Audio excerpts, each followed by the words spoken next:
Hello, my name is Councilman Roy Mccalister Jr. from District 2, and today we are hosting a facial recognition technology forum. What I'd like for you to do is look and learn and listen to both sides regarding this facial recognition technology.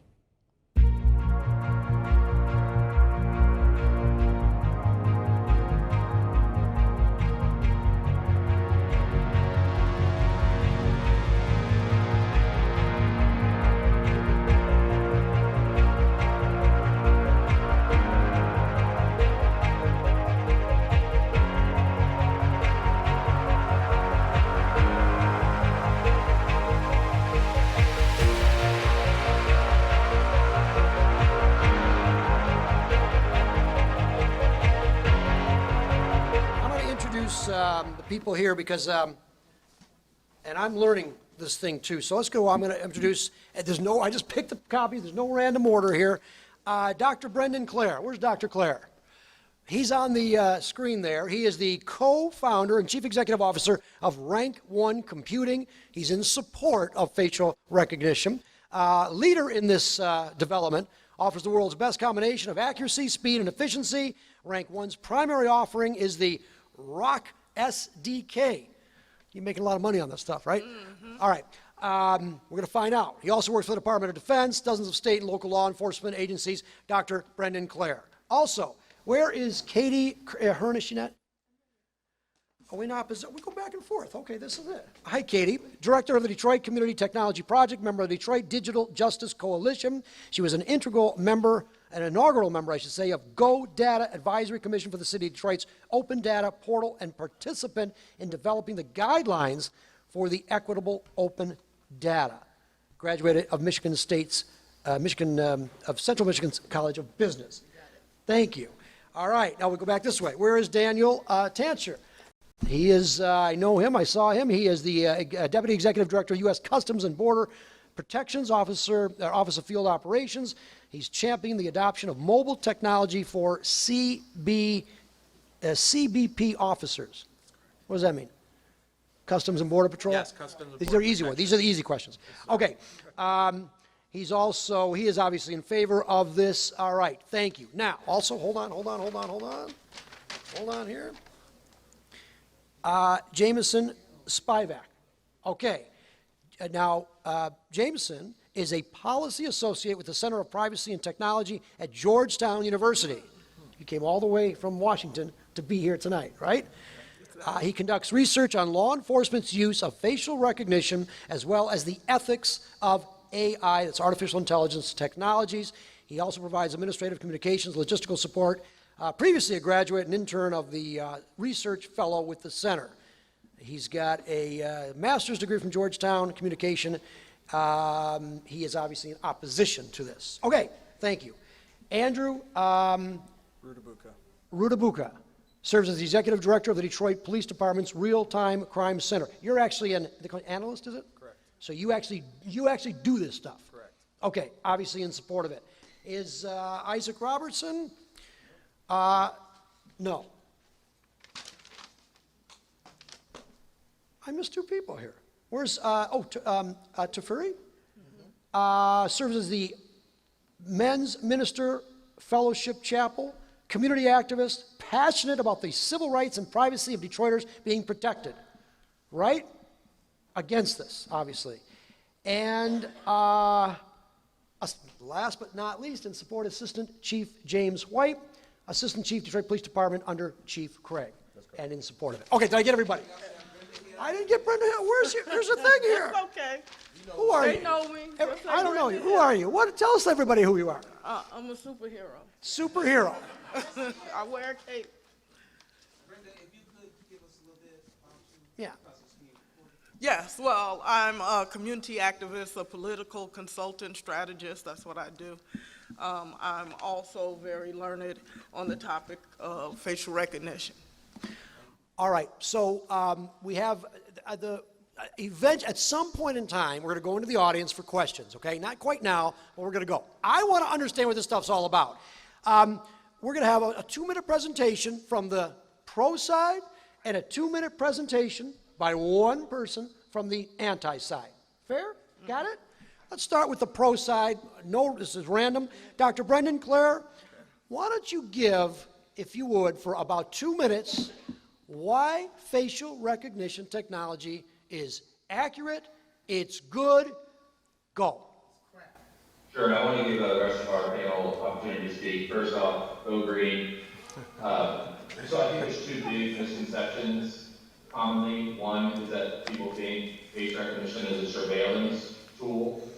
It is not. It's a post-incident forensic search capability to try to identify the culprit of a crime.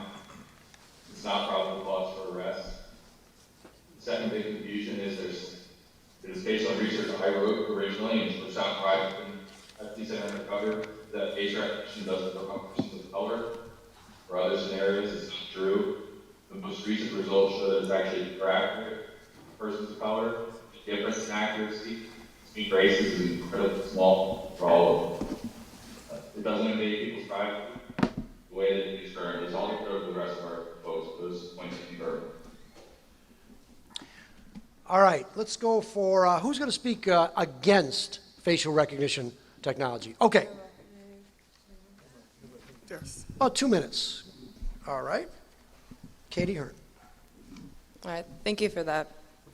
You'll find we're in disagreement. Surprise. I'll begin by assuring the audience that the issue of facial recognition technology is much bigger than merely a piece of software. And to that end, in fact, it's even bigger than a $1 million city contract and a quota for camera installations. Facial recognition technology, particularly when used by government and police agencies, does pose very real threats to civil rights that well-intentioned policies cannot alone mitigate. The advancement of this technology, as I'm sure we'll hear from the doctor, is actually outpacing the average individual's understanding, which is why many of us are here today, but that also goes for the average municipality. Really, the creators here, we talk about this a lot, the creators of this technology are banning the technology from their own police departments, and it would be a crime for us to not ask them why. This technology is touted as a way to make us safer, but what we've learned is that there's no evidence that that is in fact an outcome. Instead, what we learned from Detroiters is that we want resources to address root cause, not facial recognition technology that can in fact be used as a form of surveillance when it's more apt and more accurate at tracking, especially in a city that does have, although we've learned they are separate, does have a network of cameras that is able to partner with facial recognition technology to create tracking mechanisms. So for the people of Detroit that are voicing their concerns on this matter, what we are hearing is that surveillance does not equate to safety, and Detroiters want to be seen and not watched. Facial recognition technology is not a means to make us safer, it is a means of making other companies money at our expense. All right. Let me just see if I understand the arguments, okay? I'm going to summarize this. There seems to be an issue, a disagreement as to the accuracy of facial recognition technology. There seems to be an issue as to whether or not there is a civil rights violation because of facial recognition technology. And I don't know if there's any other big picture. Am I wrong at that? Anybody want to jump in just right now? I want to get the issues. What are the issues? I understand accuracy. I understand civil rights. And collecting of the data. Collecting of the data. Yes. So that's a separate argument. We're talking about accuracy because people of color are misidentified more than white people, for example. Is there some subjectivity? That's accuracy issues. Civil rights issues. Are we watching? Is Big Brother watching us wherever we go? So there's a Fourth Amendment right. I understand that part. And now you're saying that there's, what's the other issue? Collecting of the data. All that ties into. That the data is my understanding. Let me just see if I understand this. I just want to understand the facts. Collecting of the data is a given. It's either driver's licenses, mug shots, or the Homeland Security people have passports, right? There's no disagreement on that, right? Private companies are collecting the data. What is it, tell me what about is the data that's a We don't know how problem? it's categorized. Hold on, that's a different issue, though. No, that's part of facial recognition technology. I just want to understand if we agree that, okay, is a data, the data, we know where it's coming from. Is there any disagreement on that? Here's a fundamental question, right? So say, for instance, Yes. Just give me an issue. We're going to get to it, but then give me an issue. Hey, hold on now, Charlie. You're not going to tell me how to talk. So it's a couple different things, right? So when you look at the state of Washington, for instance, one of their arguments is that there's a Fourth Amendment violation in regards to the potentiality for there being illegal search and seizures based upon the still pictures that they access. Hold on. That they access wait, and put into their database. That's one. But hold on. But number two, the question still becomes, when they get the still pics and they put it into the independent data work system, the question is still, what do they then do with those pictures? That's because fair. because along with those pictures comes an investigation. They secure names, addresses, information, right? And then the question is, what do they then do with that once they determine that if there's not a match when they juxtapose it to the other databases that they access throughout the state or throughout the country? The aftermath. So we can say the aftermath? Absolutely, Gotcha. sir. Okay, we got it. There's an agreement here, right? I see an agreement. So we got three issues here: the accuracy, the civil rights, and then the aftermath. Okay, that's fair. We all agree? Any more issues? Just the issues. Okay, let me try something else, okay? I don't know what you guys do with this thing, so I'm going to be the bad guy, okay? Is this thing on? It doesn't matter. I go to a gas station, okay? I take out my gun. I'm going to just use you. It's a hypothetical, okay? It's rude. I want you to. You, okay? I use the gun to hold you up, okay? Okay. All right. Now, I'm assuming at these gas stations, they've got, I'm assuming at these gas stations, there's going to be a picture, video from the gas station. Is that right? It could be, yes. Okay, all right. Tell me assuming that there is a picture of me, I'm the alleged criminal here, okay? Tell me where facial recognition, where does it go from there? What do the cops do there? I just want to know. Okay, so using the example that you gave, and we can really apply that to any instance where one of the crimes that we would use facial recognition exists. So in the example that you gave, you go into the gas station, you rob the gas station. Yes. So the gas station happens to have video footage of you robbing the gas station. Yes. Okay, so then we would take what's called a probe photo from the video. What does that mean? A screenshot, essentially. Right on your phone? No, we would use the video to extract a screenshot. We would freeze a shot of your face from the video. Okay. And then we would use that probe photo for the purpose of facial recognition technology. So you have a device of some kind? It's no special device. We would just use whatever video. What is it? I mean, is it a little dinky little thing that you buy for $2 at the store? Is it accurate? I'm trying to find out here. Okay. What do you guys use? Okay. So using your example. Yeah. What we would do is extract a probe photo. How? With a camera. What kind of camera? It could be a cell phone camera. It could be cell phone. But it could be a number of different cameras. So one of the. But does it matter the first issue here is accuracy. This team is never going to agree as to anything unless I'm assuming, Okay, am I right here?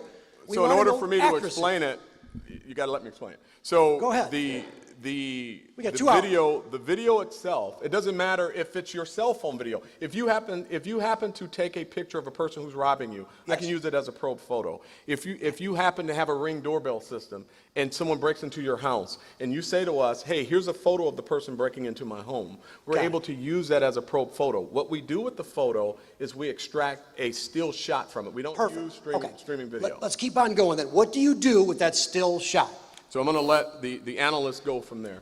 Analyst, go ahead. So once we get the still shot, we submit it into the standalone software where we actually run the facial recognition. Now, what is submitted? What do you do? So it uploads into the software, and then when we hit search, it'll go through the database of mugshots. So this is a computer program? Correct. What do? You've got a picture, and you just stick it in the machine, or what? We submit it into the software, and then when we hit search, it'll pull up mugshots. Is this software the stuff that the ROKS, Dr. Claire sells? Ours is not. But Okay. the algorithm may be. Actually, The algorithm may be. Okay, so, yeah, actually, yeah, it's through BetaWorks Plus. Yes. all right, so, okay, so the picture goes into the software. Now what happens? So once we receive the mugshots, then a trained analyst. What is will- no, so you've got to, so you match it, you're trying to match it then? Correct. With your database? Correct. And in the Detroit Police Department has a database now of, Mugshots. suppose I've never committed a crime before, So when we're looking through those mugshots, we're not going to be able to find you. and then what do you do? Then we tell the investigator we were not able to find an investigative lead for them. But what do you do with that picture of me allegedly of the gun? What do you do with it? We delete it from the system. Wait, hold on. How do you delete it? Because I thought I was told you can't delete anything these days. Was that true or not? What happens? Okay, so there's two questions here. You asked the question, what do you do with the probe photo? It's deleted from the system. Let's assume there's no match. I'm going to get to it when we have a match, but I just want to know. So you put it in, okay, and then no match. No match. You say you delete it. What does that You mean, delete it? delete the photo from the system, so the photo is not housed in a database from the robbery. Now, if the photo, let's say prior to facial recognition, you have a photo of someone committing a robbery and you bring it in, that's evidence. That's a picture of someone that's committing a robbery. It could, under some instances, be part of the evidentiary file that you're building to substantiate your case and catch the person who committed the crime. So But from the standpoint of facial recognition, there is no database that's being created with the probe photo. Okay, okay, this is good. This is good. Let me go to this side. Oh, we're shaking our heads. Do you have any problem of the cops taking a picture of me with the gun in the store? First of all, you have any problem with that? Taking it from the store, first of all. Off the screen, they take a still. Stores are private property. I Get don't have the microphone. stores, gas stations, that's private property. They can give the police whatever they want to give the police, Okay, do you have any what was it, as opposed to what? as opposed to public spaces where my tax dollars go. Wait a minute, I don't understand. You mean like a green light, for example? Well, green light is private property. It's So on private property. what's the opposite? I'm not following you. What's the opposite? So at your house, you could have. Hold on, she's great, You she's could great. have ring doorbell, that's private property. You're okay with private property? You're okay with private property? I'm not okay with it, but it is private property. You can do almost anything you want on your property. So Including take a picture of an alleged criminal? and give it to the cops. And give it to the cops? Yes. All right, so Now, when it goes to the cops, it becomes public. Okay, fine. Because cops are paid by public dollars. Understand. Not just that, I don't know anything about DataWorks and what they do with that information once they get it. Because you're looking through mug books right now wait, of people, let me hold on. finish. And what if they misidentified two or three? And that's my grandson. I got a problem. All right, let's hold on. I just want to take this step by step because I just Okay. want to see where we are, because this is important, I think, because I agree there's accuracy issues here. Absolutely. And we already at least find out the procedures. I don't know that everybody knows this. I didn't really know this. Do you have any problem, anybody on this panel, of the cops putting it into a database? Absolutely. What's the problem? Georgetown, why don't you weigh in on this one? What's the problem of the cops taking a picture that they got of a person allegedly robbing the gas station? So let me just take a step back. So it's my understanding that on the state level, Michigan police officers, Get right into that microphone. They can't hear you in DC. they can search not only mugshots but also state driver's licenses. The cops in Detroit said they don't do that. They have the No, only no, database no, mugshots, right? No. We're talking about the process. We absolutely will do that if we are able to, if we find you in our mugshots, we will then check through the driver's license database. Let's just That's start. part of the process. We got 2 hours here. I'm looking for. I want to go to mugshot. This is the preliminary investigation by the cops. The first step. I understand the other stuff, but let's get the first step, just so I'm understanding. What's the problem with the cops putting it in to this guy's technology? Just that. Just putting it into the database? Sure. Or the analyst then using that information and then comparing it to matches, or just the fact of putting it in the database? Let me ask you this, do you have a problem with the cops using mugshots? I don't want to comment on that for Detroit specifically, since this is not, I don't live here, I'm not affected by this, so I'm not going to comment on it. We're very progressive here. We're very progressive I here. want to leave that up to the people that actually live here, but anywhere, the problem with the database, because I think that was one of the issues. Yeah, there's an issue. What's the issue with the database? Hold on, no, we have an issue with you collecting mugshots of people who have not committed crimes. Well, these people Right, have committed crimes. no, listen. So the issue is this, for instance. So if, say, let's use the door camera, right? Right. So if a crime is committed shortly thereafter, and a person may have come to the door who they suspect may have been involved in a crime that committed shortly after the initial picture is taken, then they then submit, because you got to deal with these, right? They then submit the picture to the DPD, and TBD, after doing their due diligence, finds out that no, that is not the person. The question still remains, what do you then do with that, hold on, what do you then do with that picture and all of the information that you've collected associated with that picture? They delete it, but Okay, you're that's jumping the what they steps. say, but where's the objective evidence that they're actually doing that? Hold on. So now you're expecting me to trust, right? No. I don't want to get to step 3. I want to go to step 2. I just want to know, is there a problem with the cops putting it in the data and hoping that they'll spit out a match? Yes. Tell me the problem. I just told it to you. No. You're 3. You're at your step 3.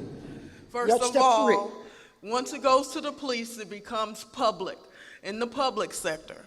If they misidentify at that point, what do they do with that information? You're saying they delete it. Let me ask you this. Wait a minute, nothing with technology is ever deleted.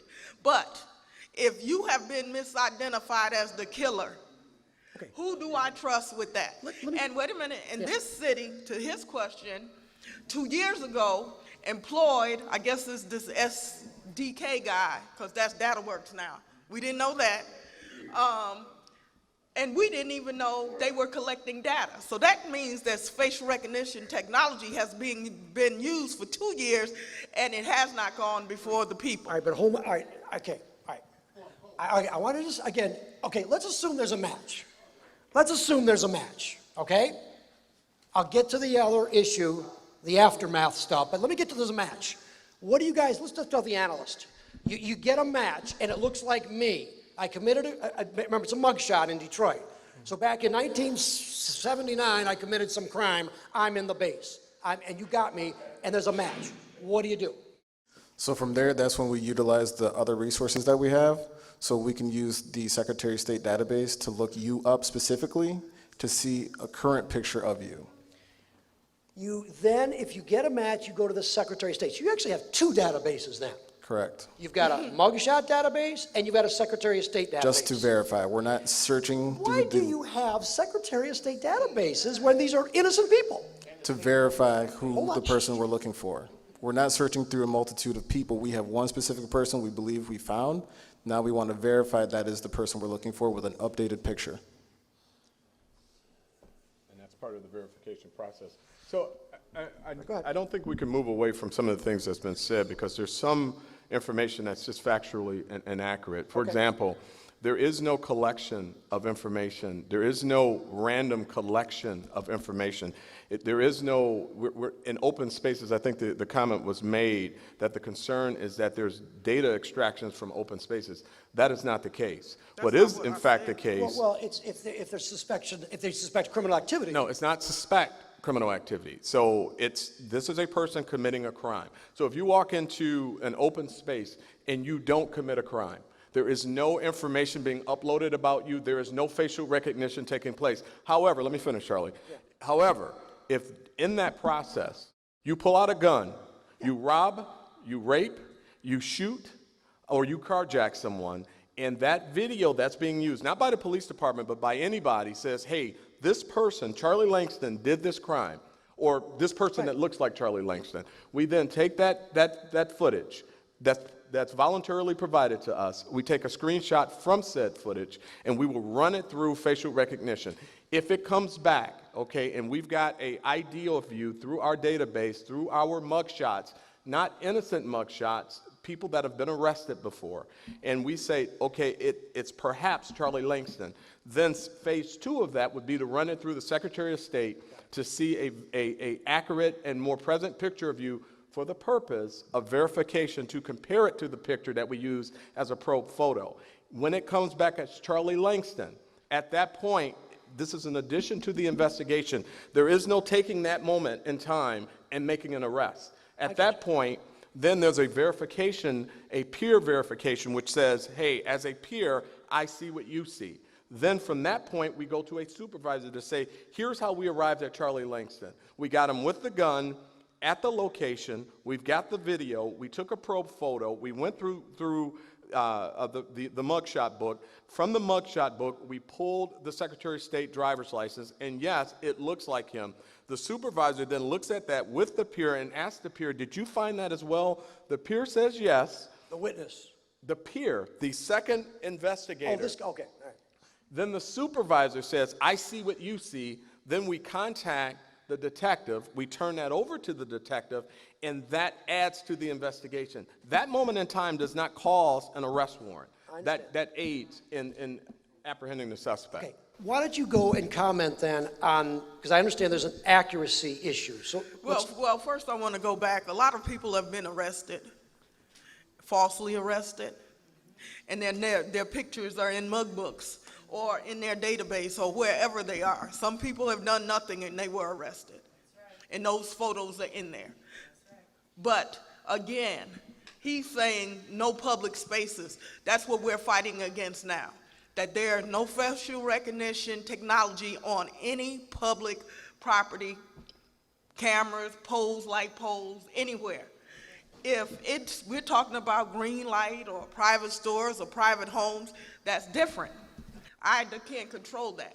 But what we can control is where our tax dollars go and how they're used against the people. This is the single greatest threat in our lifetime against civil liberties. are you saying that the city, they're putting cameras on public property? Well, that's the next step. They will. They're saying they have it. But however, we've got a data company. He's saying they're not collecting data, so why are we paying them $1.8 million? All right, okay.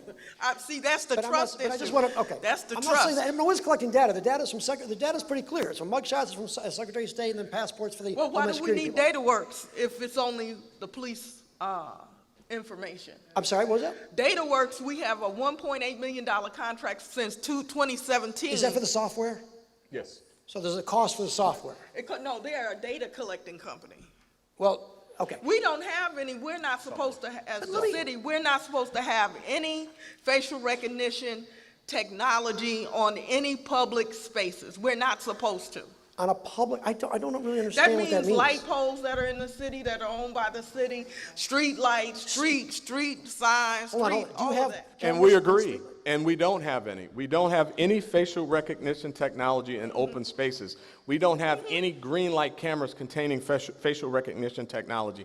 On no cameras that we have in the city of Detroit contains facial recognition. So we agree with Ms. Hill, and nor should we. Yeah, the facial recognition technology is in the police station in a computer. That's what it is. It's not up there. And those cameras, right? Yeah, that's a misunderstanding.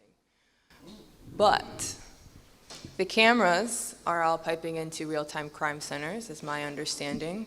And the real-time crime center that we tour, where we have a curated experience with this DataWorks software.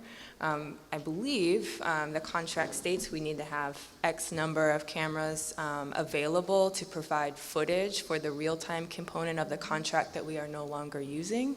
So to me, that signals that although facial recognition technology is not directly embedded within a particular camera, any footage collected by a camera piped into a crime center can then be utilized. Excellent point.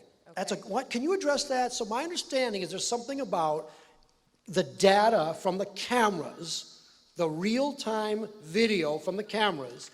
Can the police put that into facial recognition technology? I'm assuming the answer is yes.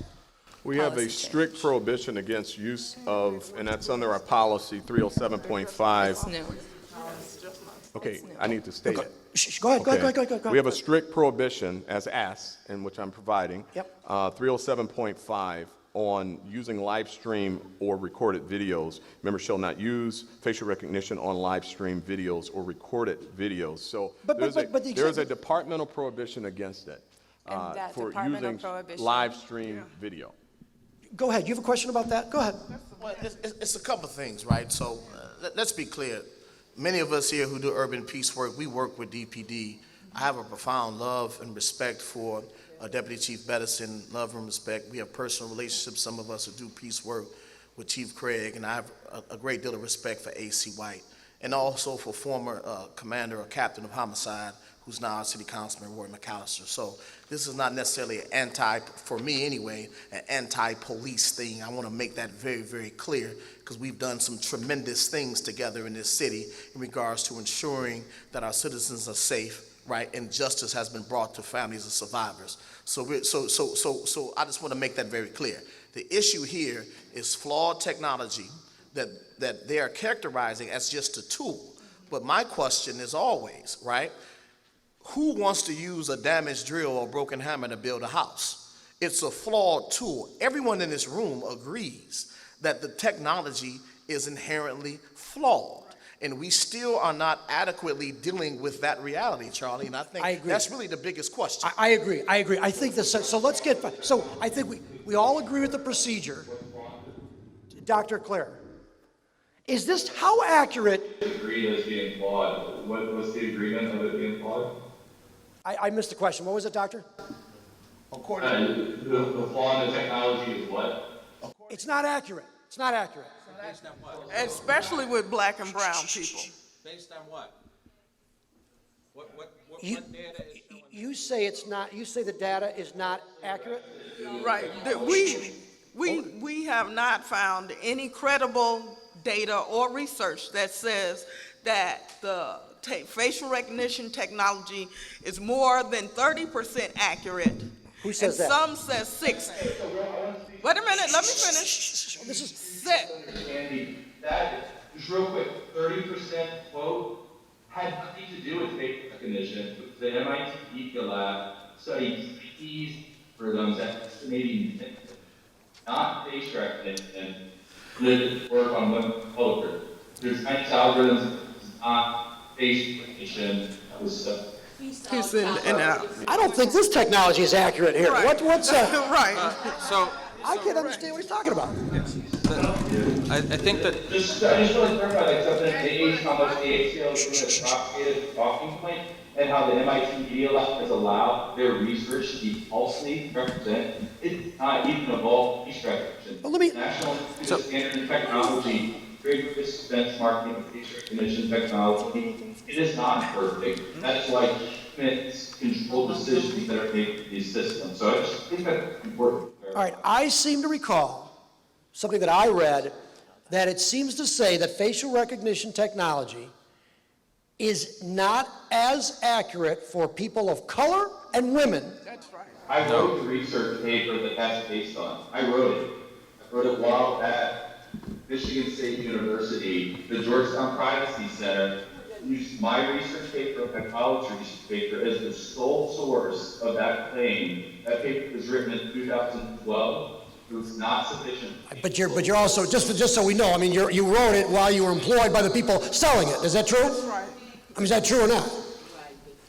All right, so you're writing, I get you wrote it, but you're also writing it for a company that is paying you. But nevertheless, just for the heck of it, with that caveat, is it accurate, am I correct, in what I've read, maybe a different paper, that facial recognition is not as accurate in people of color and women as compared to white people?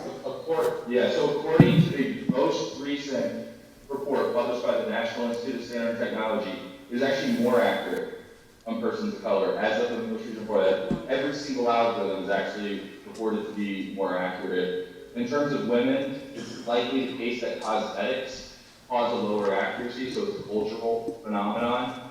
The differences in accuracies are incredibly small. for the lowest performing demographic cohort right now, it is significantly more accurate than the highest performing demographic Well, cohort. let me pose another question. Let me just pose one other, okay, you want to respond to that? Yeah, and some other things. I'm wondering if now this recent report that is sharing that it's more accurate on those demographics has anything to do with the fact that these technologies are most often deployed on marginalized communities of color. And I believe that that is the case because we want to fix the algorithm, which isn't something we're interested in. And then I have another point when you're finished. Hold on, let me make a point. Go ahead. Go ahead. And to speak to the broader conversation of accuracy and going on this real-time crime center tour with Chief Craig, they've only used it to a 30% accuracy. Right. So I understand that maybe the algorithms are getting better, which isn't of interest to me, but also in the real everyday use case, this is really not that impactful if we're talking about, and I'm not dismissing victims or anything like Chief Craig's common talking point, but when we're talking about the resources that are expended in bringing this technology to communities that are already over-policed, we're not getting those resources to the root cause of crime. So we are not making people safer by over-policing them and using facial recognition technology to find mugshots. We're cutting down the time it takes to go through those mugshot books, which was my primary takeaway from the Real-Time Crime Center tour, and then advancing algorithms so that people can continue to make money off of these communities. It's not accurate enough to justify the cost and to justify the lack of resources in that cyclical happenstance of poverty that are keeping people down in the city of Detroit. Interesting. Would you have an objection if the cops took the picture that they got and then matched it visually with all the mugshots that they had? I'm glad you asked because people mistake me for their own family members very often. So I think what's important to keep in mind, and I'm sure Andrew? Yes, can I jump in also? We'll talk through more of the process, and that at the end of the day, the investigating detective still has to go through all of the other detective work to verify that this match is a match. So in essence, we're saving time in going through the mugshot books. We're not necessarily, bringing down the rates of crime in the city. It's not accurate. So, just for the heck of it, is there a certain amount of subjectivity in what you do? Let me talk about the accuracy. We've had 100% accuracy in the investigative leads that we've presented. We've presented 30% of those that we've done. I don't understand what that 30% means. So 30% of the facial recognition searches we've done have been positive leads, and they've been 100% accurate. So 70% are not accurate? 70% we do not find a match. 70. So that means they're not in the system, or the image is not clear enough to do a proper facial recognition based on the research that we do to make sure we find a match. And of those 30%, so 70% there's no match. Correct. For whatever reason. Doesn't matter they're maybe not in the base, it just may that the machine didn't work. Or our process. Or the Again, process. so Got it's it. the process that we use. Of the 30%, just for the heck of it, do you have any statistics that talk about the accuracy of the 30%? Ultimate convictions, corroborating testimony, anything else regarding the 30% that you do find a match for? That's verified. Out of the 611 attempts, there have been, this is as of September 12, 2019, we've had 223 positive leads. So those are investigative leads that we That's send. a third. So That's only a third. Out of those, 13 of them, warrants were obtained. 85 of them are active, meaning they're still trying to do the investigations. 44 were cleared by arrest.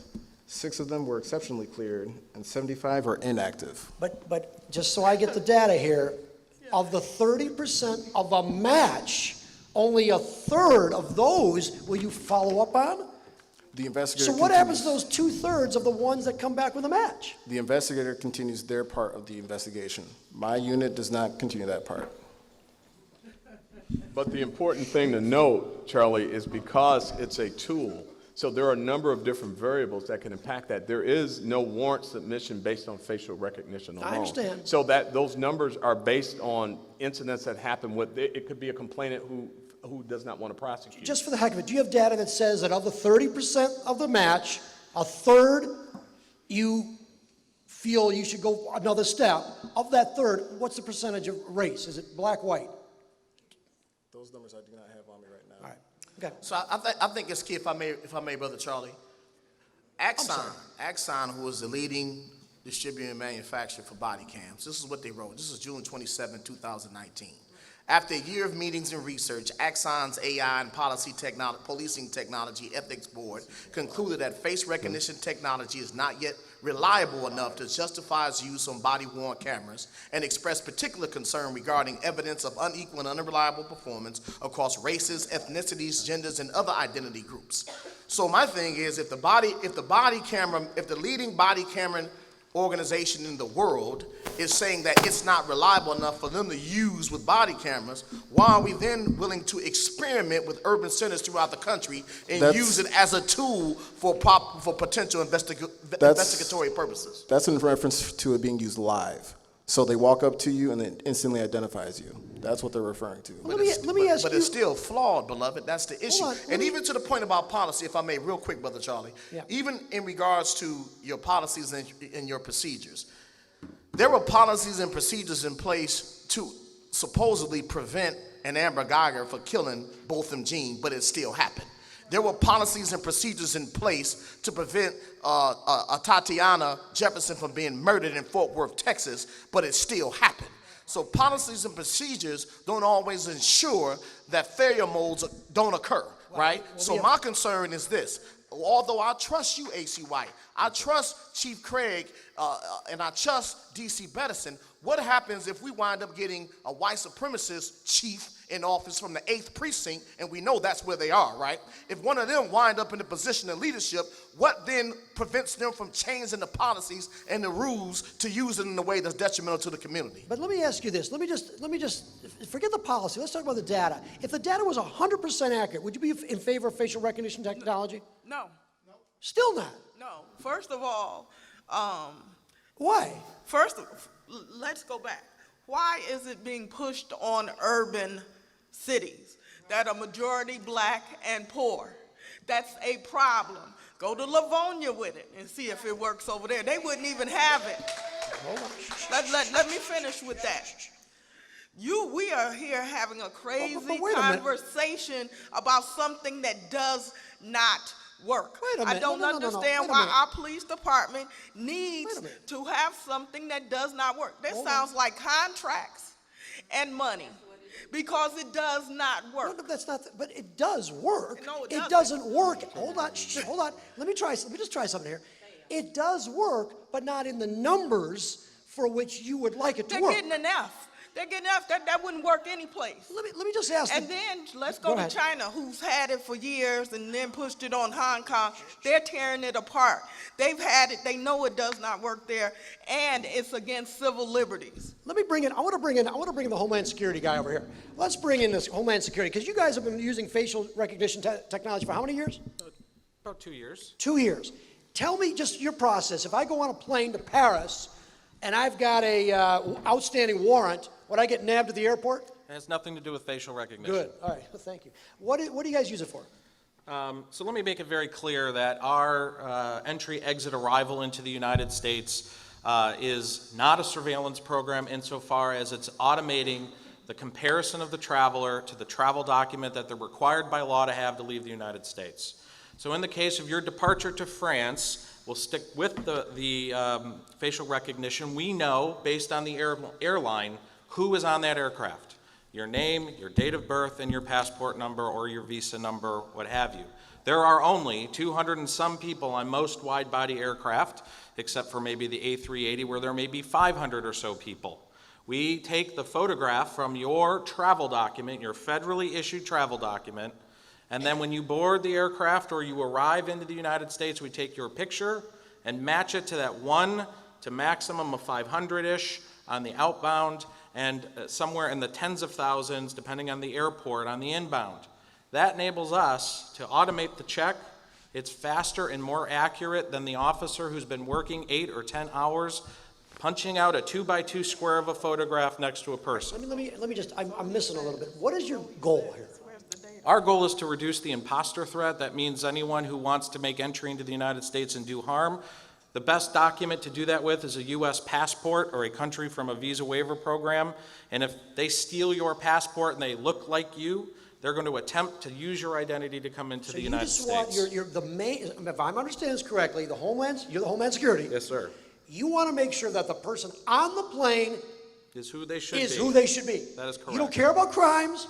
They could be a they have 10 warrants on their arrest. You don't care about that. I don't say that. We care about that, but that is a different process using biographic data. So when a warrant is So entered. you are using it to, I'm not saying profile, but you're going to run them through the deck. You're going to run them through The biographic information in the interstate warrant system has always been name, date of birth, and other information. That happens with or without facial recognition. Facial recognition doesn't make or break any of that. So help me out here. Go ahead. Keep Okay? on going. So this is simply, one, for foreign nationals entering the United States, Congress 10 years after, or a year after 9/11 said, implement a biometric system for foreign nationals. Those are big words. Just help me out here. I'm not that smart. I go on the plane. I'm Charlie Langton, okay? Yes, sir. I can prove it. Here's my passport. It's good. But That's right. I do have an outstanding, I'm trying to leave the country, okay? I'm trying to flee the country. Yeah. All right? I get on the plane for Yep. Paris. Yep. Where do you come in then? How do you get me? Or do you? So again, I want to make perfectly clear, Charlie, that this has nothing to do with face recognition. When you travel internationally today, you have to buy a ticket with your name and date of birth. That is run against the interstate warrant list, watch list, whatever you want to call it, and we will then come talk to you to see if you are indeed the record owner. Again, that happens with or without face. We do not do watch listing on the federal level with the international arrivals and departures with anything to do with face. We do not take your picture and go check a database of unknowns. That does not happen. All right, so just the facial recognition for you, Homeland Security, It is to to make sure it's just to identify me. It is simply to match you to your document. So what's your, so if I am a person of color or a woman, am I less likely to be identified than if I'm white? No, that's not what the data says. That is not any, that's if what- you, well, hold I on, kinda let what me, we're talking Charlie, about here a let me little bit. finish. All right, go ahead. A lot of the studies and the data that has been, cited in these cases are over 8 years old or 10 years old. And if you look at the National Institute of Standards or Technology, who is the worldwide authority on all things biometric, that's fingerprints, that's face, that's iris, that's voice, facial recognition in the last 5 years has increased in accuracy over 5-fold, or 20-fold, sorry. It was terrible 20-fold. before, right? No, it was not terrible. It was, but yes, it has gotten much, much I better. wouldn't brag about that. Now, But but hold on. What's So- that? All right, so you've got new data. How accurate is it? So our process, because we use little galleries, Right. By the way, what's your database? Is it passport pictures? so we use federal documents, so U.S. passport, visa information if you're a foreign national, lawful permanent resident card, and certain records from Citizenship and Immigration Services. There is no database of driver's license that we access. We don't have access to state driver's license for those And purposes. by the way, if I'm traveling in the United States, Yes. you don't use facial recognition at all. Is that my understanding? No, my authorities are for arriving and departing the United States, You're just going out of the country. in or out. All right, so you're telling me then that you've got some data that says, new data that says that whatever the technology you're using Yes. is accurate to what The percent? way our system is working, we are accurate 97% and higher. Now, I want to also point you to it's equal. We have no statistically significant variance in our operations. Let me hold on. Let me just before I'm not too smart. I'm just trying to understand this thing. I go to the airport. I'm going Yes. to Paris because I like wine and Yes. anyway. Do you take a picture of me Yes. as I'm going to the airport? You take a picture. No, of me. no. When you're boarding the plane, right at I'm the boarding boarding gate. plane, you take a picture of me, and that picture now is supposed to match my passport that I got 20 years ago? Well, first of all, you couldn't have got it 20 years ago because 10 years passports ago. 10 are years only ago. good You're 10. right. 10 years ago. So, yes. Good for 10 years, right? But it is a known fact that if you're 18 and 27, there is a small dip in the match rate. But let me tell you this. But you guys are using the same data, right? No. You're not Different using data. Dr. Claire's data? Not that I'm aware of. Are you using better data than the cops use? It's not about the data. His is good for 30%. What's yours good for? I told you, we're 97% and Why higher don't accurate. you guys use his data? And he's not 30%, he's 100%. But let me tell you All right, go this. ahead, go ahead. We are using a data, our algorithm, I can say, is NEC. Look at the National Institute of Standards and Technology who look at this stuff. They rank and score everyone's, and everyone's performing good today. So I'm just saying that the debate is healthy with respect to the performance of algorithms, but that's not where the story ends. You have to look at how the picture was taken, where the picture was taken, what were the conditions under that. It's a system. And what we do, at least at CBP and the federal implementation of this, is every day I look at accuracy rates, mismatch rates, and I have partnered with NIST, National Institute of Standards and Technology, and the DHS Science and Technology Directorate. Although government agencies, I'll give you that, I will give you that, but independent of our agency. Okay. To hold us accountable to that. Do anybody on this side here have any problem with the Homeland Security procedure of the camera and then identify? He says it's 97% accurate, which if that's the case, I don't know why every police department in the world's not using our Homeland Security's stuff here. No. See, here's the thing. What am I missing here? So hold on, Charles, it's about use case too. Hold on, we're talking about people, not products, right? So for me, 3% is a big number. 1% is a big number, right? Because that can result in 1% being possibly, we don't have the death penalty here, thank God, right? But we could be precedent setting, right? That could contribute to maybe some other municipality throughout I have to object to that comparison. I'm not talking about you. I have to object to that. I'm talking about police departments. I'm not talking about your thing, all right, right? What I'm saying is, I cannot in good conscience be a part of any technology that has any degree of failure or flaw that can contribute to any brother or sister being incarcerated or maybe sent to, Okay, but you realize that's maybe not given the a case. death penalty. Okay, but right? hold on, let me just stop because you know that's not the case. Nobody. But you here's can't the even- thing, hold on. I cannot contribute to it even though that is our Nobody reality. could. Nobody could, including a But we judge. do, but we Hold do it on. all the time.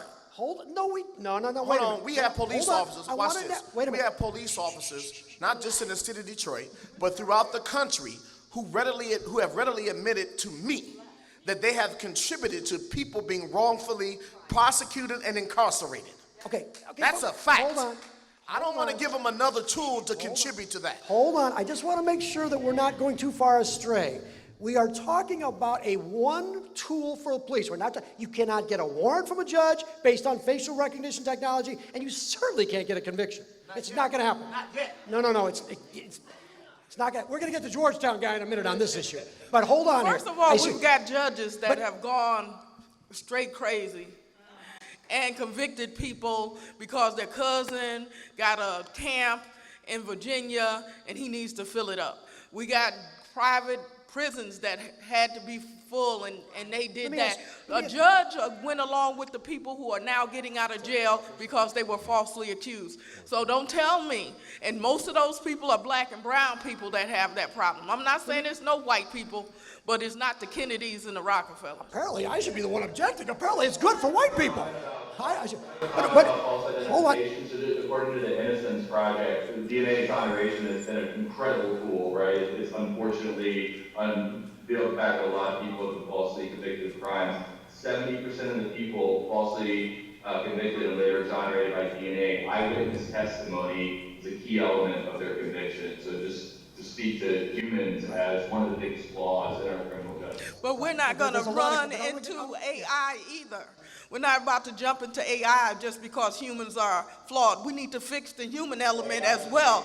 But AI puts humans on steroids. I want to switch topics for just one moment here. Let's go. I want to focus a little more on civil rights because that was another issue that we agreed at least is a bone of contention. And civil rights. Someone want to talk about just the concept of the police using a database that would it would have innocent people, because forget the mugshot for just a moment, but the police do use driver's licenses. So I have never committed a crime that I know of, but my driver's license, my picture is available to facial recognition. No, it's not. No, it is. It is. No, it's not. That's a mischaracterization No, of the how- process. I thought we So if there's an investigative lead based on the probe photo, then to substantiate your identity is when you would then look at the driver's license. I don't mean looking. You've got the ability to use driver's licenses, and then you open the whole thing. So the police department at some point in time has the ability to look at every single driver's license in the whole state of Michigan. And not everybody in the state of Michigan is a criminal, right? The police department has an opportunity to do so if, in fact, the probe photo I get it. identifies you, Charlie. I understand the procedure. So No, that's part of I the get it. problem, though. It's the misinformation. Like earlier, you stated that we're 30% accurate. That is a mischaracterization. We are 100% accurate. 30% of the probe photos that we have attempted to identify a perpetrator of a violent crime, only 30% resulted in an investigative lead.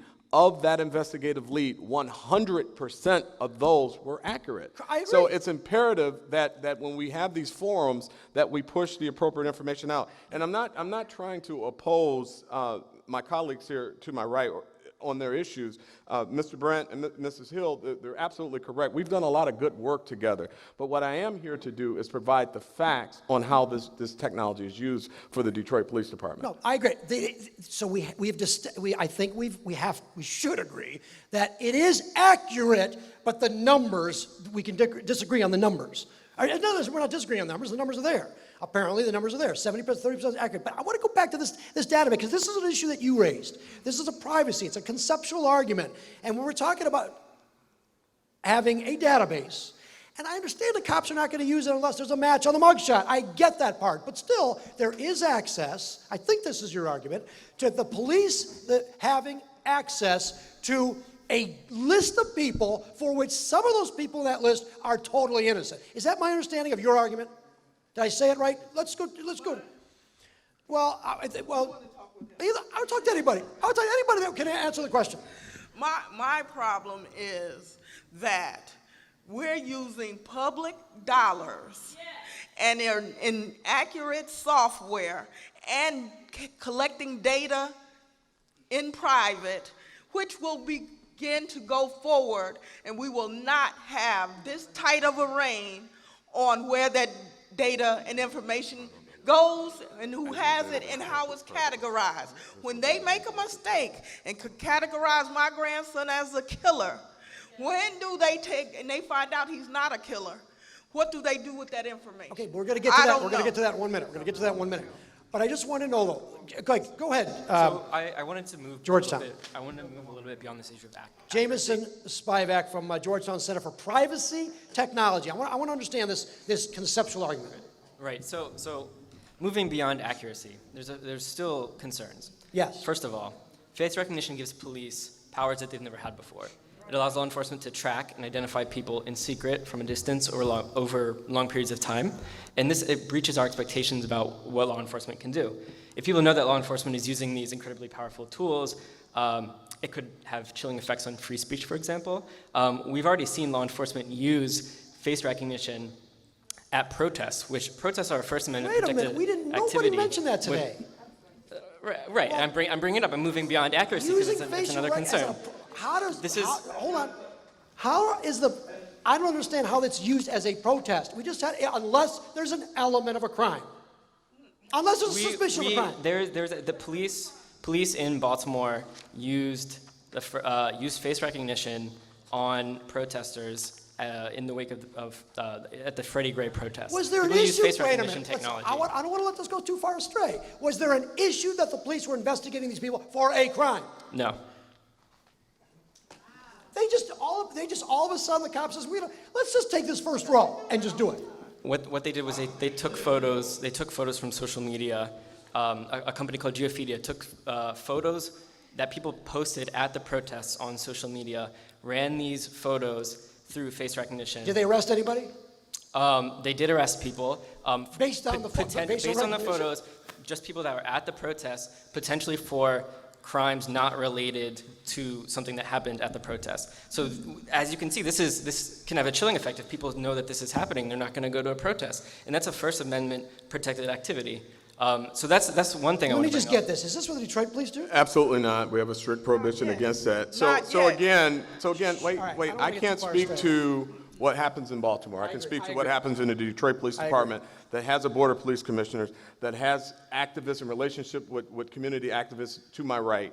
And this is about the victims. The 261 homicides in 2018, the 753 fatal shootings, 309 carjackings, that's what this is for. This is not about protests. This is not about immigration. This is not about misdemeanors. This is not about tickets. And this is also not about putting facial recognition in public spaces on cameras. And that's today. And as someone who's been a victim of crime, my son was 98 and his friend was 99, number 99 in 2009. This is, and I absolutely want the killers caught. They haven't been caught. But I would not subject this to everyone else because I'm a victim of crime. He just explained to you that in Baltimore, they use that to catch people of other crimes just because you were at a protest. And if Baltimore can do it, Detroit can do it. And we're not talking about Commander White. We're talking about what can happen. And that's what technology does. And in our policy, I haven't read this last policy, but the other policy said, and any future technologies in that. So we don't even know what they're capable of doing. However, I've never met a computer with a feeling. They are programmed by people, but however, AI is creating computers that think for themselves. They correct themselves, and we don't know where that's going.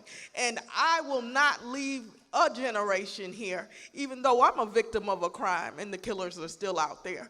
I will not put that upon you. Not one person should be incarcerated 1 second, not one time their name should be on a list. We don't know if now your credit will be tarnished because you've been identified as the killer wrongly. We don't know if you can't get a job because you've been identified as the killer wrongly. We won't know any of that because what? We don't own any data collecting companies. All right. Okay. I still want to go. Does anybody have another issue? I want to see if there's any other civil rights. Otherwise, then I want to move to what we do on the aftermath, because I think that that's an issue as well, because you did bring it up as an issue. And what about the data? You said you delete the, and it's roughly 70% of what you put in, roughly 70% is deleted. So how secure is that deletion so it can never be brought up again? So we have our IT program, our IT members that monitor all the information that comes into the department. There are only a certain set of computers throughout the department that have access to the stuff to begin with, and then through that, there's different authentications to get into the program to begin with. Does the police officer still keep the photo, though? Of course, right? It's part of evidence. Depends on the case. What's wrong with that? The police officer, just because they delete it from the data, the police officer is still going to have the photo. You still want to catch the perpetrator, right? Absolutely. All right, so you don't have a problem then with the data. What is the argument that there's an issue with the destruction of the data or the use of the data? If it comes back no match in the facial recognition, it's deleted, but the cop still has the picture. First of all, there's no such thing as complete deletion of anything. Second, you just said if, and if has gotten my whole ancestry kept into slavery, Jim Crow, incarcerated, in poverty, all that what you just said if, because this country was built on the Constitution where everybody was created equal. They're not. All right. All right. Okay. Charlie, let me say something. So when I joined the police department 23 years ago, we would get what's called a hot sheet, and we would get sketch photos. We would go on patrol. In one hand, we would have almost a cartoon sketch of a person, and in the other hand, I'd have a bunch of plates that were of stolen cars. During those times, without technology, if I saw that plate, I would pull that car over, okay? Oftentimes, that car had been recovered by the owner, but the technology hadn't caught up with me and my sheet of paper. And the same thing holds true with the sketch. The sketch artist would draw a picture and after asking a victim of a crime, you know, how tall was he, how round was his face or her face, you know, eyes, lips, that type of thing. And based on not only the depiction of the sketch artist, but my interpretation of what the sketch artist did, I would make an independent decision to pull somebody over or stop someone and investigate them. So what I'm offering to you is what this technology does is it takes the algorithms of data that's in a system, and it gives us an opportunity to look at a number of different opportunities to see if that is in fact the person. And then a trained analyst, I can't even access the system, and I outrank him, but he has the training. He goes through it and he says there's a likelihood that is this person. And it's the process. I just want to make sure that we bring it back home to the process, not just the technology, but the process in which it's used. But is facial, right, I agree, is facial recognition more objective than a police officer going out trying to find the criminal with a sketch? What do you think? What do you guys think about that? What's more accurate to try to find the bad guy? If the cop has a facial recognition match or a drawing? Two things. One, I can't speak for Detroit, but there are police departments that actually use composite sketches and run those through face recognition. Again, I'm not speaking about Detroit, but there are certain jurisdictions. No one's going to agree to that. That's a bad. What city is doing that? Ridiculous. I don't have the cities. Which offhand, one? But I don't. New York City's doing that? Wow. So, all right. Well, they're not doing it here. And the second point I just want to make is that this technology gives the veneer of objectivity. So it's if the technology says that it's a match, then that's going to bias the investigating officer to believe that yes, this is a match. So it may be investigative lead only, but it's still going to bias their thinking during. You don't think the cop's going to be biased if there's a drawing that matches? No, that's what I'm not saying It's not bias. It's that there's some other. Let me ask you. What would you do in my situation? There's a picture on a video at a gas station. Tell me the most accurate way for the cops to find the bad guy today. I'm not saying that a sketch is more accurate. Obviously, what I'm saying is that when you use face recognition technology, the investigating officer might think this is an accurate technology. This is going to. They're more likely to believe Case it. closed. We got him. They're right? more likely to believe it than they are to believe a composite sketch. When they have a composite sketch, they obviously know it's not an actual photo of them. It's not a match. I understand. Help the cops here. We all agree we want to catch the crime in Detroit, and every city's got to stop. We all agree that, okay? The only way is how do we get there? One argument, facial recognition, and there are issues. Clearly, there are issues. We're talking about them tonight. But tell me, what would you recommend that is better than facial recognition, given all of its flaws, to catch the bad guy?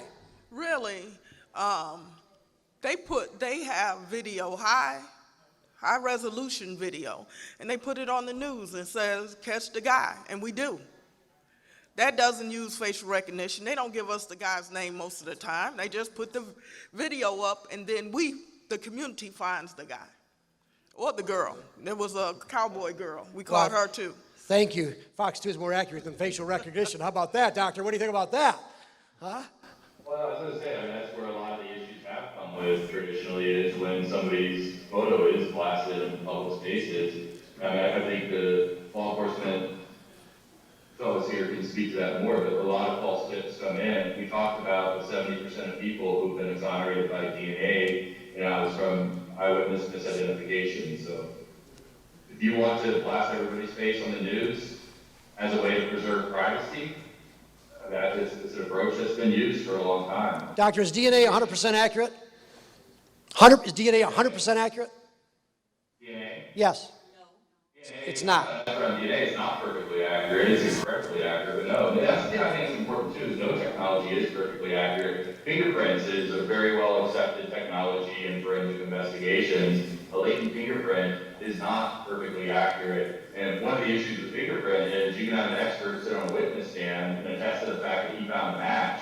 And there's no way for the jury or anybody else to counter that. One of the nice elements of face recognition, when you go through all Detroit seems to have absolutely perfect processes in place respective to how the guidelines are out there. And at the end of the day, it's humans that are making a decision. If they think there's a match and they give it to a detective that says this is not probable cause for arrest, but at the end of the day, a human can look at those photos and make a determination if they think it's the person or not. You look at technologies like fingerprint or DNA, you have a scientist or you're an expert saying like, oh yeah, this is it. There's no way to push back on it. There's no way a layperson can say that I don't think this is correct. So face is very interesting. We all get focused on it because we can relate. We can see faces. We have a region of our brain dedicated to face recognition. It's how we interact with society. Nobody can sit on this stage right here and cover their face and be accepted in this conversation.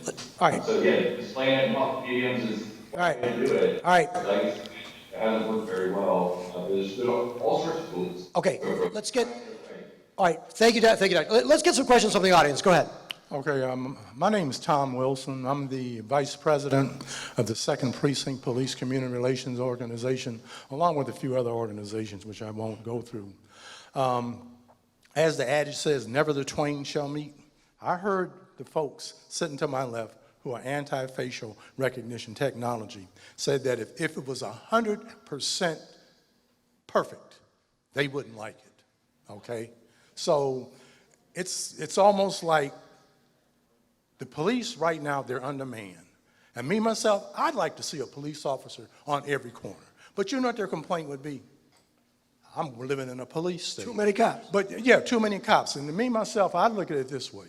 With facial recognition technology, within reason, any technology that they can bring in, that they can use to make, as I call them, Detroit's finest jobs better, and that they can go and, you know, within a reasonable amount of time, crime is committed, and we've seen it with the green light, that those criminals are apprehended in a very short period of time. All right, thank you, thank you. Question. We haven't seen that. Okay, a lot of questions here. Go ahead. My name is Marie Thornton, and I was always told that we all got twins.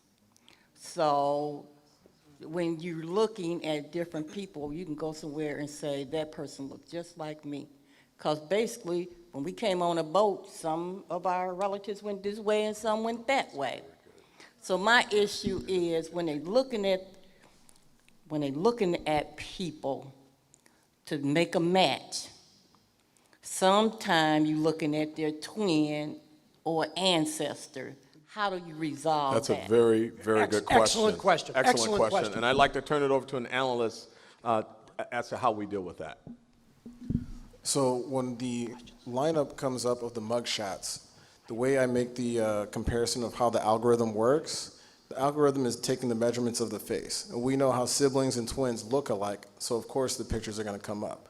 But then as an analyst, I go ahead and look through our various resources, so like the Secretary of State database where I can type in the name that I just found. Now with that, I can also see if anybody else lives at the home registered for that person.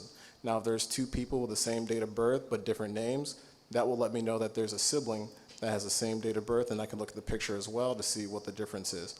Now, when I'm done with all that research, that's what I pass forward to the investigator for them to determine who they are looking for. Another question here. Number one, I am a native Detroiter, and I'm not going to spend another cent on no software. I'm already paying federal taxes, state taxes, city taxes. Okay, if Detroit is that bad, you better go get some of them federal people and bring them into Detroit. Like the riots, the military was here, okay? Everybody was up in here. So since we so bad, and Charlie mentioned bad folks, and the councilman is saying, be quiet, wait your turn. Everybody waiting on a turn to do what? We have children dying in the streets. We have women in burn up on side of school, abandoned schools, and all this. We got green lights, all kind of lights. We got police in the middle of the night. They going through buildings, homes, cars, and everything else. Y'all got green lights. Why are police in the day and not in the night? Where's the highest crime? Why don't the police help us in our communities? They're not. And the facial recognition is not either, just to punish us. We didn't bring dope here.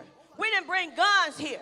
Why y'all can't get that stuff out of here, Homeland Security? All y'all got jobs. Y'all keep creating jobs. All right, hold on. All right, I think there's a question in there somewhere. Let me just get the question. How much does this cost? How much does this stuff cost? The software was $1.1 million, I believe the software. $1.1 million. Hold on. But Charlie, Okay. let me respond. A question. Okay, so I'm gonna, nope, before we get to that, we can't leave that unresponded to.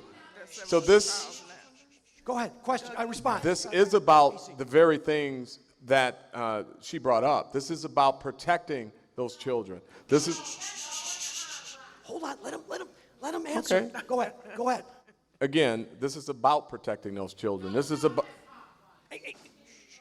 Okay. I'll let her Go ahead, let's listen get to her another own question, question. okay? Go ahead. Go ahead. My question is for those who are the developers and those who are moving this forward. Won't you pilot your own community with this project?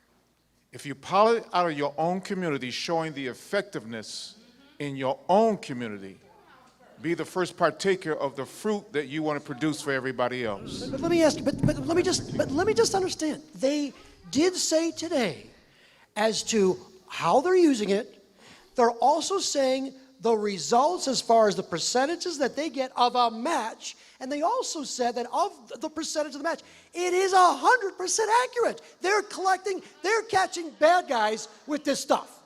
What I like them to do is take it to their community, provide the data in their community. Hey, Charlie. And then allow their police force and their citizens come to our people and say, this is the convincing argument. Let me respond to the gentleman's argument, because I agree with you. Go ahead. And I'm going to tell you why I agree with you. The statewide ban, which was initiated by Senator Lucido, SB 342, this is the ban on it now.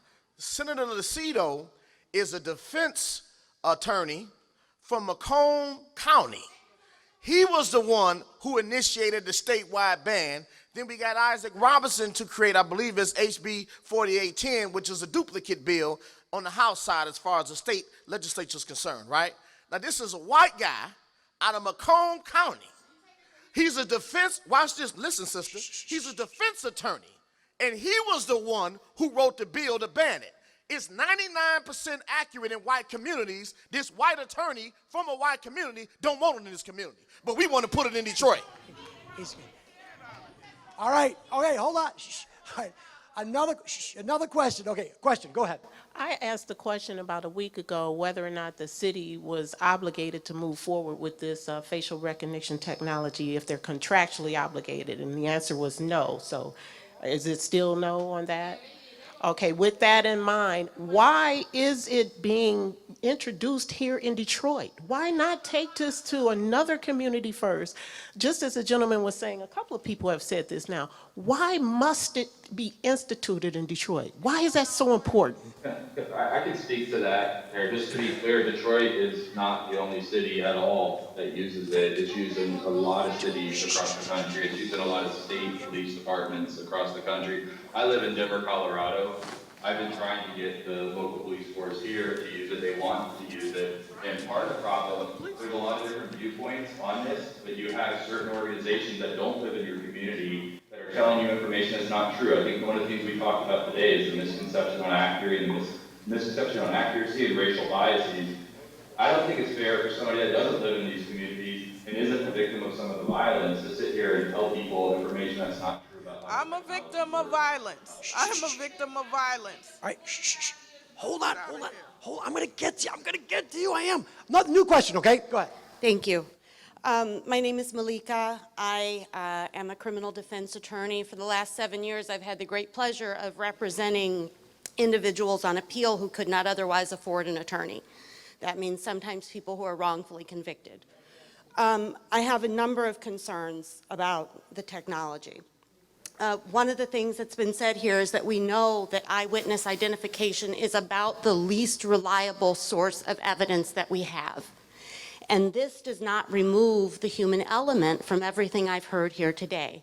It takes it, it plugs it into a technological system, but then relies upon human interpretation. And what we know about eyewitness identification is we're bad at identifying someone who stood in front of us and committed a crime against us. And now we're taking a third party and labeling that person an expert and saying that they can successfully identify the correct person. That causes me a lot of concern. These are crimes where there will be no... But you realize, as I understand, and correct me if I'm wrong, that the cops are not going to get a conviction based on facial recognition technology. It's a lead. That's all they're using it for. It is a lead, but we have to remember... Hold on, doctor. Hold on, doctor. Hold on. That is not the same as how humans perform face recognition. When humans perform face recognition, there's a notion of familiar and unfamiliar face recognition. When we see somebody that we don't know, it's an innate reaction to how we process it. That is where the inaccuracy happens. But let me get. Uses an entirely different process. Let me get the attorney. You're correct, and we could have this debate about how photos are properly presented to victims and witnesses for identification. And to tell you the truth, the computer system doesn't sound that much different than the way that we know doesn't work to me, meaning that it takes one picture and compares them to a whole lot of people at one time. We know that that is not the most reliable way to present photographic evidence to a witness. These are cases where we keep coming back to this DNA thing. These are not cases where you would have DNA to exonerate someone. We're not talking about rapes. We're more talking about crimes that would be committed leaving no DNA evidence to finally exonerate someone. And can this be used, back to your point, sorry, about this just being a lead. Most people in our criminal justice system plead guilty. They are not convicted at trial. So my concern is that there is a government standing there telling someone, we have a photo of you and someone has identified you, and that person knows the only way to fight it is to get an expert at trial that they may not be able to afford, that we could end up with false pleas. People are convicting themselves based upon fear of technology. And that is because these kinds of things, we build false public confidence. And so think about polygraph examinations. We know now that they're not reliable. But a jury will rely on this stuff. Let me just try something. 1 moment here. Let me just see something. Just real quick about DNA. So if you No, hold on, doctor. Hold on, doctor. Doctor. Doctor.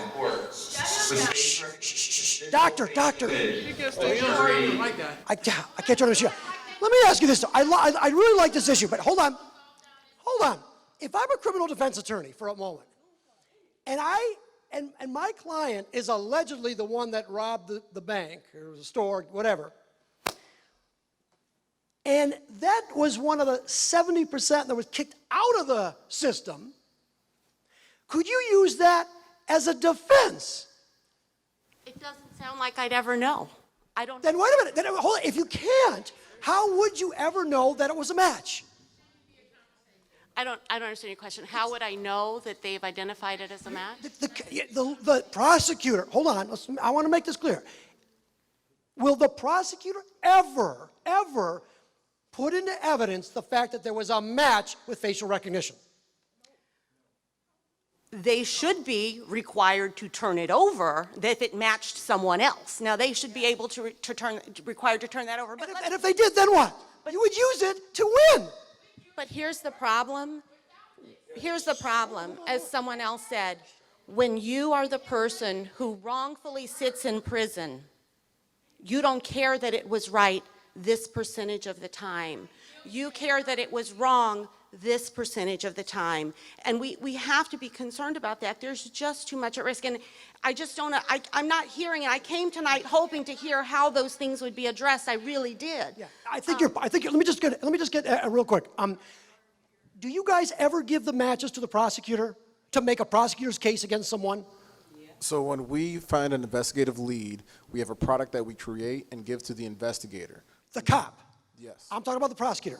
Well, we don't do that part. The investigator is the one who takes the information. Does Kim Worthy want the fact, does Kim Worthy want to know that there was a match with facial recognition? In the process of the investigation on how you arrived at whether or not the person holding the gun in the picture using the example you gave, it would be revealed that we did in fact use facial recognition to assist us in identifying the perpetrator in the instance that you gave earlier. Now, from that alone will not get our prosecutor to sign a warrant. Now you have to substantiate the facts. It's important, Charlie, so I gotta finish Go this. ahead, but So, go ahead. was the person there? Okay, so was there at work? Was there someone at work that says, no, that person was at work? Someone said earlier, what about a twin? Okay, the twin was at school. The perpetrator was unaccounted for. Now you're building your case. Third, where were you, perpetrator? Where were you, suspect? I'm unaccounted for. So you continue to build the case. And after you substantiate the case, then bring the witnesses in, and you can use a lineup at that point. You can use a photo lineup to substantiate if, in fact, that was the person. Can I ask you, you're on the stand, officer, chief, assistant chief, did you run my client through the facial recognition? Did you do that? What are you going to answer? If I did it, yes. And what was the result? The result was an investigative lead. No, the result, did it match or not? Right. If it didn't match, it helps you guys. Right? Hey, hold on. The jury is the expert. They show the photo to the jury if it's submitted as evidence. Let me ask.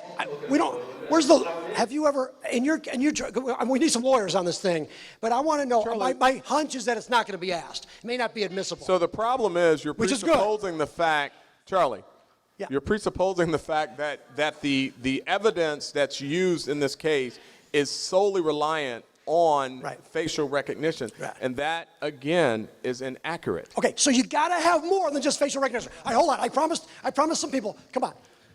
Yes, go ahead. Yes, so I guess I have 3 questions. One question. Well, okay. Best one. Best one. To the Detroit Police Department, a mouthpiece up here. How can you actually sit up here and tell these lies? How can you sit up here and say this? First of all, you said that you had 100% accuracy with matching. I am a scientist. I know that that is not true. 100% accuracy is never a thing, especially not in sensing technology. The best you get is 78, 80%. Furthermore, how can you justify spending money on this technology when we are building a new jail in this city? Is it a coincidence that we're building a new jail and investing in facial recognition technology? Is it a coincidence that we're investing in facial recognition technology at the same time as we expand Project Greenlight, as we expand the mass surveillance programs? Because I got questions. All right, that's a good question. All right, who wants to take that one? Who wants a good question? I'm not going to deal in insults. I'm not going to deal in insults. Shh. All right. All right. I don't have time for that. Okay. That's not beneficial to this cause. Shh. All right. Hold on. Can we talk about the cases where somebody's been falsely arrested? I mean, that'd be a good thing to present. If it's been used so much, can we show the examples of someone who's been falsely arrested using the technology? It'll be good to talk about that. All right, hold on. Shh, we're going to get to everybody, kind of, okay? One more question, go ahead. No, my question is, why isn't the police officer asking that man's question back there? Because that's the that's the only law enforcement person on the panel. So he should answer that question. Well, the question is, do you believe, I guess, do you believe that the money spent Do you believe that the benefits of facial recognition are outweighed by the problems and difficulties and issues that we've heard about tonight? I don't see the problems as characterized here today as the same. I think that if you can save one life, stop one victim, stop one shooting, I think that the money spent, what's the value of a human life? I think that the money spent is well worth it if I can reduce one victim. If I can reduce one mother bearing her child, one father bearing his son, yes, it's worth it. And as one who does peace work, as one who has saved thousands of lives, I can appreciate that. However, the other part of that, also as a criminal justice reform activist, my concern is, what about that one life that's destroyed as a result of misinformation? See, that's the reality. What about, see, I'm concerned, and this is where we differ, right? This is where we may differ. I'm concerned, as the AC is, about the one life saved, but I'm also concerned about that one life destroyed. And you should be. All right, new question. Next question. Go ahead. Hey y'all, my name is Lo. I'm with the Green Light by Future campaign. We want to take out money from Project Greenlight and invest in things that's actually safety. So my question is, with city officials in the room, why are we spending resources on a broken technology that needs a human element that doesn't prevent crime instead of investing in education, fighting poverty, and physical and mental health and transportation, especially when we know that these things are proven to decrease crime and improve quality of life? So that's it's a budget question. How you have $1 million some odd dollars. I think that it's a budget question, and like, what is your actual intentions? Because I see a lot of concern about reducing crime, but we know the stats show like what things actually reduce crime. Okay. Do we have we don't have any policymakers here, but unless AC.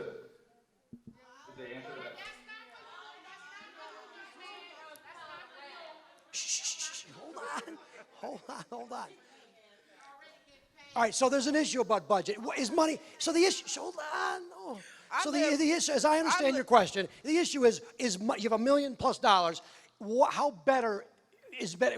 How should you spend that money better? Facial recognition or something else that you mentioned? Okay. Also, I live in District 1, and we have the most green light establishment, but we're number 2 in crime. So that doesn't... That green light doesn't even work the way they said it would work. New question, go ahead. Hold on. A new question, go ahead. I got it from the chief. I got it from the chief. Hold on. I got it from the chief. Hold on, let's get to, I want to get as many questions as we can. Go ahead. Stop. In July of this year, the United States Congress had a hearing on the FBI and Homeland Security did not implement the policies of facial recognition. So I'm wondering, with all of the controversy in Detroit, is it because someone found out about the facial recognition? I understand about technology and what's going on, but it's always blacks, like the Tuskegee experiment. That's the issue that I have. So what I would like to know, because Congress had a problem with the FBI and they did not do the 5 recommendations, you can look at the hearing. I saw the hearing in July in DC. So, and I know I was at the Board of Police Commissioners when all of a sudden everybody gets a policy now. So why, this is where the problem is, because it's always in Detroit. So that's my question. And is it true that black women, is it not as accurate?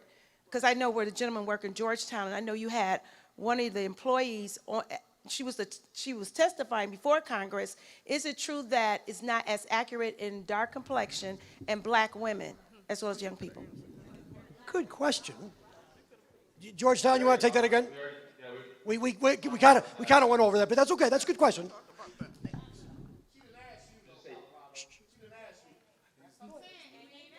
That's true. I do want to weigh in on the point about policy, because, earlier I was trying to make the point that, green light location filming can pretty easily tie into this technology, right? And there was a rebuttal like, oh no, real-time. The ability to use the real-time surveillance with facial recognition technology, that was pulled out because of pushback from the community. So we've seen the policy be revised and revised again. And here we are today, again, receiving new facts and figures. And I think the fact of the matter is we weren't aware of this technology being implemented. There was no public discourse. And there was, it appeared to be that folks were hiding it from us. So there is a major issue of trust, and there was already an issue of trust in this city. So to tell us like, no, it's cool, we have people working on it, there's a human element, that's not enough for us. And to this young woman's point, spending millions of dollars, that's not just facial recognition technology, right? That's another 4.6 or something that was allocated for new real-time crime centers to expand green light locations. Like, this is not a singular conversation about data works contract.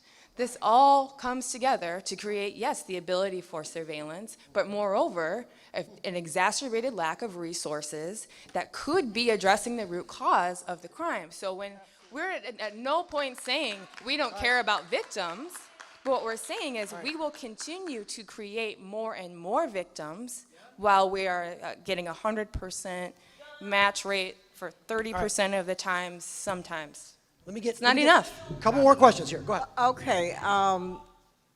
Excuse me. Go ahead. I'm Valerie Glenn, lifetime Detroiter, and I'm trying to find out two things. One is, what are you doing with the pictures taken by the drones? And is that a part of facial recognition? And the other thing is, I understand recently that the Silicon Valley, Stanford has recently banned the use of facial recognition there. So if the people that developed it banned it, then why are we using it here? Drones, are drones part of this facial recognition? They were pulled out and separated. We don't have drones. No drones. No drones. Yeah.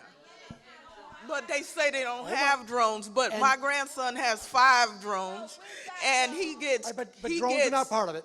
Wait a minute, it is, because my grandson has 5 drones, and your grandkids or kids have drones, and all they have to do is go ask one of them, can we get your information off your drone? So they do have drones, just like they take it from the ring. All right, okay. But by the way, did San Francisco and Oakland, they banned this, right? That's my understanding. Is there a bill in Congress right now to ban it? Banned. Is there a bill in Congress now to ban it? Here, you there's guys know? 2. There's 2. There's 2. And think then there is a in bill. the city council, they're developing one. Okay, does anybody have a question for this crowd, this side? You got what? For this side, okay, come on. All right, let's see, go ahead. You gonna hold it? I'm gonna hold it. I think I'm gonna hold it. Okay. You can hold it, go ahead. What, I got 2 minutes? At city council, you get 2. Not here, go ahead.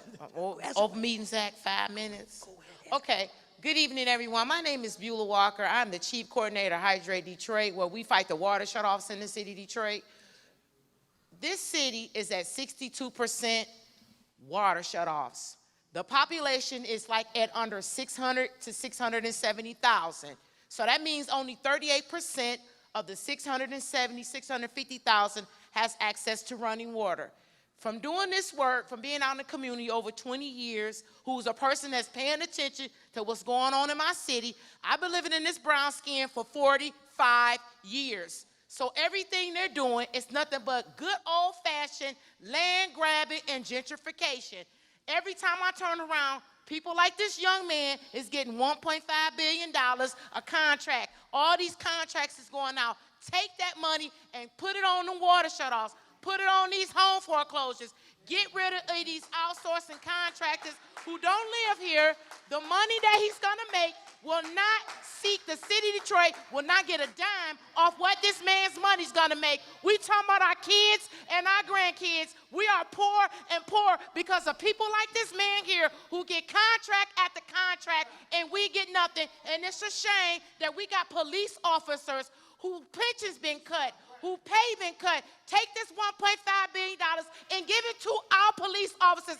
Put that money in their salaries. That's a bunch of hogwash, and I hope the police unionists listen to this to file a damn grievance. This don't make no sense. It don't take a 5th grade education to figure this out. It just really don't. And it's no shame to my deliverance, but I'm sick of the hogwash and the tomfoolery. Contract after contract, take that money, invest it in these 139 square miles. All this tax dollars go outside our city, New Zealand, everywhere, except for in this city, and it's a shame, and it's just egregious. And everybody who face that look like mine should be pissed off to the high heavens. Every time you turn around, it's excuse after excuse on why they can't share a piece of that damn pie. That's it. It's all about they don't want to share a piece of the damn pie. And that's our pie. That's our money. It's our money. You got about 15 more seconds. Good? All right. All right. All right. How about 2 more questions, okay? Who wants? You got one. You got one. You got one. You got one. Come on. Let's go. Let's go. Let's go. It's all right. Well, you know, it's nice to have policies, but if people don't follow them, what's the good of it, right? Here's the Detroit Police Department body-worn camera policy. And gee, the 2 times I've been arrested in my life, the police officer's camera malfunctioned, right? But the first time that happened, I was declared factually innocent subsequently, and I sued the city of Oakland, California. That's where it happened. And you know when they gave me the settlement offer was when we asked, what'd you do with all my information, right? Then they gave me a Rule 67 offer. I won't explain that. It puts a defendant between a rock and a hard place, and I took the money. I'll explain it to anybody who wants to know about that. So it wasn't followed. So what are you going to do in the winter when people are wearing hats and scarves? That's a good question. All right, well, hold on. So to me, this seems to be COINTELPRO 2019. Detroit is a perfect place to come perfected on black and brown people. And so really, well, here's an issue, again, about the collection of the information. Let's do the first one about the hats. That's fair. Hats and scarves in the wintertime. So that attributes to the 70% that we're unable to find. Hold on. But if we do Say that attempt to again. look. I didn't hear you. So that attributes to the 70% that we do not find. 70%. They're not going to get it. But DataWorks still got $1.8 million of our money, whether it works or doesn't work. That money could be going somewhere else. Go out. I want to get one more real quick. So, but it's a question of trust. I was recently illegally stripped in jail in a cell with a camera in it, and a police officer downtown who was giving me a hard time goes, I saw the video. Okay, so how are we supposed to trust the police? All right, there's a trust issue. We got it. Real quick, go ahead. Good evening, Wayne Bernard. My question is, I'm a city employee. They watch us every day. Now, someone stole a jacket and was wearing, see, my name's on this jacket. They had the jacket on and they went and did a bunch of things, but this person was blamed because they had the person's jacket on. Now, another thing, and then this person they smelled weed. These people were fired, and it wasn't them that was smoking the weed. So a stolen coat can get someone arrested who's innocent. Who's in it, and then, as a city employee, I better not be caught using the restroom outdoors. All right, I want to get as many people. All right, go ahead. My name is Kevin. Question. Regarding the facial recognition, have DPD misidentified anyone with the method that is currently being used? Good question. No, we have not. So my name is Bonita Robinson. I'm pretty new to this conversation and learning more about like the technologies in the last few weeks. So I want to ask a question that you all can actually answer around like some of the other folks in the room talked about like other ways that the money could be used. So my question is, first of all, who owns the data that's being collected or the data that's stored in the database? And then the second question is, what is the budget in DPD for outreach and community building work? Yeah. How much? Who owns the data? Who owns the data? It's probably just, is it state, I mean, it's driver's license, mugshots. No, in the database that's being used for facial recognition in particular, who owns the data that's stored in that?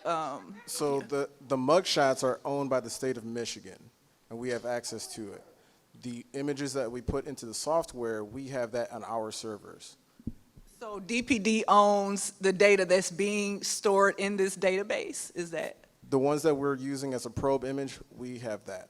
What is that, just so I'm clear? The mugshots, it's state of Michigan. Correct. And then the driver's licenses, that's the secondary way you State of use it? Michigan as well. That's also state of Michigan, isn't it? Correct. Okay. And who owns your servers? We own our own servers. They're private servers for and we have IT that works those servers. Correct.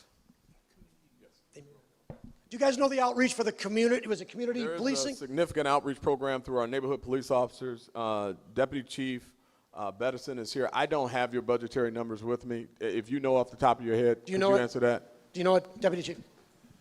No, I don't know the exact number, so I can't speak to that. But I know that we just did a major event on Columbus Day, and we had a multitude of folks here. But we partner, we get grants. So it's not just a City of Detroit thing with taxpayers' dollars, but we write to get grants to be able to participate and have outreach. But I can tell you that we do a lot in the community. Yeah, there's trunk or treat, Fair there's question. programs such as Come on. that. Here we go. We got one more. Okay. Real quick, for the people over here. So how are we gonna get rid of this technology? Like we heard their lies and things, but like to get rid of real facial recognition, what are the plans? So I know that the Board of Police Commissioners have voted, but City Council have not yet voted. Is that something we can pressure City Council to vote for soon? And even if they pass it, can we get a ballot referendum? Can we start voting? Can we start moving? Like, what's the next step? Because it's clear to me that people in Detroit do not want this technology, and we have power as the people. So let's use our power. We have options. Absolutely. The next step is to pressure, and Roy Mccalister is here, and I hope he's here to be open-minded and hear what the community is saying. And the vast majority of the people in the room are against facial recognition technology. The vast majority of the people who went to Board of Police Commissioners were against facial recognition technology, yet they voted for the policy. So that's the first step, but we have to continue to inform and to organize and to move, and we need to get people to vote as well. All right, last question, okay? Go ahead. My name is Oliver Gant, the founder of 1,000 Strong. What I want to know, first of all, I was for facial recognition before I came here. Yes, I was. But I had to come here in order to get the understanding, because I'm embarking on a school tour right now where I'm going to talk to all the high schoolers and middle schoolers starting November 6th, starting at East Point High School. And so I wanted more clarity, but what I want to know is what really started this facial recognition? What area in Detroit? Was it the 48205, which is considered the worst zip code in America? What started this whole facial recognition thing? Thank you, Oliver. Shh. Does anybody know?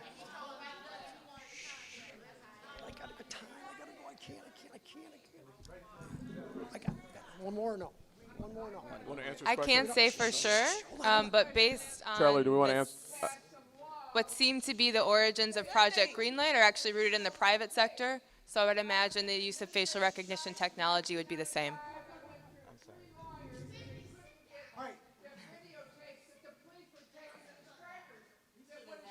All right, come on.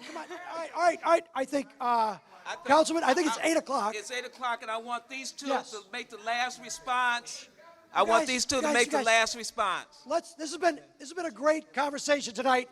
Let's let closing arguments of sorts.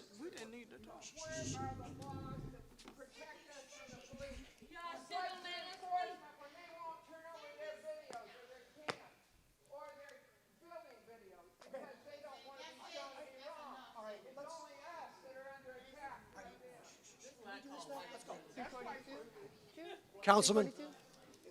So additionally to the question regarding how we proceed, Senate Bill 342, SB 342, that does require some pressure from constituents. As I believe Representative Robinson may also be here.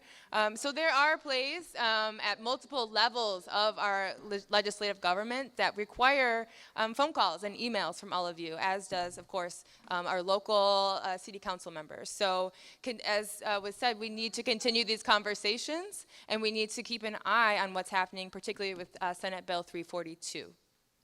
Call your reps. AC White. Call your reps. AC White.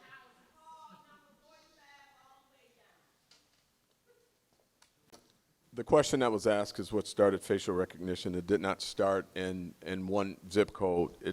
What started facial recognition was 261 homicides in 2018, 753 non-fatal shootings, and 309 carjackings, and to reduce the opportunity for criminals to commit crime, to leverage technology to protect these citizens. That's what started facial recognition.